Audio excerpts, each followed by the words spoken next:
Meet China's new gaming underclass. Written by Shen Lu. Published in Protocol China. Read for you by Kaiser Guo. A 23-year-old Shanghai native nicknamed Sake has been playing competitive games since a young age. During her senior year in college, Sake learned she could make extra cash from her hobby by serving as a virtual companion, Peiwan, for online gamers. Her customers were mostly men willing to pay for a partner to play with them, help improve their skills, or sometimes just chat with them during downtime. Sake usually waited for gamers to find her on Bixin, China's leading online marketplace for gamers.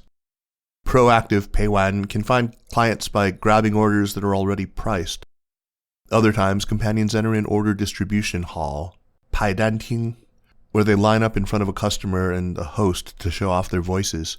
Because audio chat is a major component of gaming, a gamer will often pick the companion who he thinks sounds the best. In the game companion world, women like Sake refer to their male clients as boss, 老板, and the boss, often men, call the women Missy, 小姐姐, an affectionate moniker for attractive young women in China.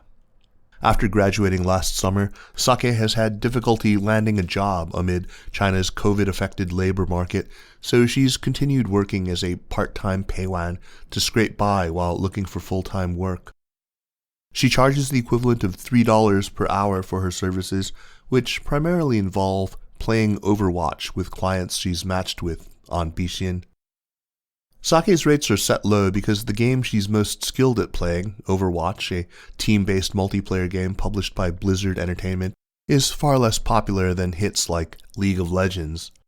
Then again, Sake told Protocol, most male clients hire female game companions not to improve their skills, but for the company. It's a little sexist, Sake said. The gamers are not here to level up. What they want is entertainment. For that, they usually hire a male trainer. Only men are considered serious, skilled gamers, Mengyang Zhao, a PhD candidate at the University of Pennsylvania who studies China's video game service industry, told Protocol. However skilled a female gamer is, people generally won't take her seriously, so women tend to hit a low wage ceiling. Sake is one of 6 million registered game companions on Bixin, an app developed by Shanghai Yitan Network Technology Company. Yitan was founded in 2014 and is backed by IDG Capital. Esports has exploded in China over the past several years, particularly during the pandemic when more idle labor joined the game service sector. China is now the world's largest esports market, registering $21 billion in sales in 2020. National and local governments have announced policies to attract professional esports talent.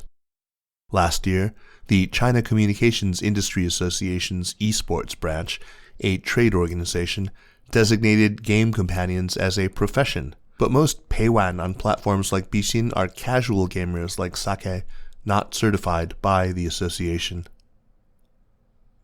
As with other thriving tech sectors like e-commerce and ed tech, esports has penetrated deep into lower-tier markets, 下沉市场, beyond first- and second-tier cities. During the first half of 2020, Bixin attracted over 950,000 new game companions from rural China, accounting for almost half of the platform's new users. State media has praised platforms like Bixin for helping revitalize China's post-COVID economy by offering freelance gigs. But game companions exist in a corner of the digital gig economy that's given far less public attention than delivery workers, car-hailing drivers, and live-stream hosts. It's a job virtually unique to China, according to Zhao, the Penn researcher, who said she has interviewed more than 60 Chinese Peiwan over the past 2 years. In 2021, the game companions for hire on marketplaces like Bixin were overwhelmingly female and were generally looked down upon by professional esports players and game developers. Most of them live in China's economic backwaters, rust belts, far-flung regions, and small towns. They tend to not have college degrees, which leaves them fewer employment options, and on apps like Bixin they are constantly objectified, harassed, and exploited. Being a Peiwan can be excruciating work. In one extreme case, Zhao came across a Peiwan in the northwestern Chinese city of Xi'an who slept only 7 hours every 3 days so she could work enough to take home $1,544 a month. In order to get a higher hourly rate, many game companions will take overnight orders. The influx of game companions in the past 2 years has lowered the average hourly rates to about $3 from the equivalent of $7.70. But for many game companions, this is still an easier job than working as a supermarket cashier, hotel receptionist, restaurant waiter, or factory worker, Zhao said. They can work from home. Bixin has had issues with users exploiting its social features and using the app to solicit sex. There are multiple reports of bosses reportedly sexually harassing female game companions on the Bixin app.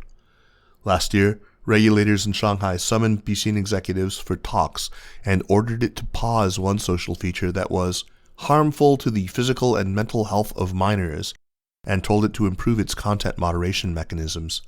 Much of the flirting, negotiation, and transaction now happens not on Bixin but during games and on WeChat.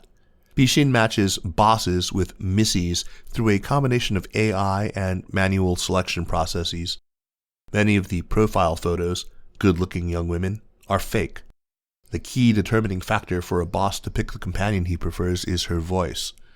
Many prefer a girly girl voice, Zhao told Protocol, and because female companions are more popular than their male counterparts, it's common for male game companions to use a voice changer to make themselves sound like a woman. Not only do the majority of the female game companions earn low wages, but they often have to play therapist to clients. Sometimes I have to listen to client gripes and talk them through things while playing with them, Sake told Protocol. Counseling is expensive. I feel like clients are taking advantage of me. Bixin doesn't allow users to trade contact info through its own messaging channel, but savvy users know how to bypass the monitoring of the platform by exchanging WeChat handles during games. Once they are connected outside of Bixin, the client and the companions can negotiate new terms and prices there. Game companions like it this way because they can take 100% of the revenue instead of giving Bixin a 20% cut. But this also means that they are out in the Wild West on their own without protections when problems arise at work. To maintain customer relationships, companions have to constantly keep in touch with bosses on WeChat, even when games aren't in session, sending their effectively hourly wages even lower. Sake eventually became friends with a handful of regulars, but when she and her female friends play games for fun, they always seek other female partners because of their world experiences with greasy men, a slang term signaling poor boundaries.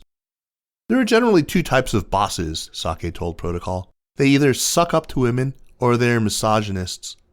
Some gamers are embarrassed when their friends find out Sake is a paid Peiwan.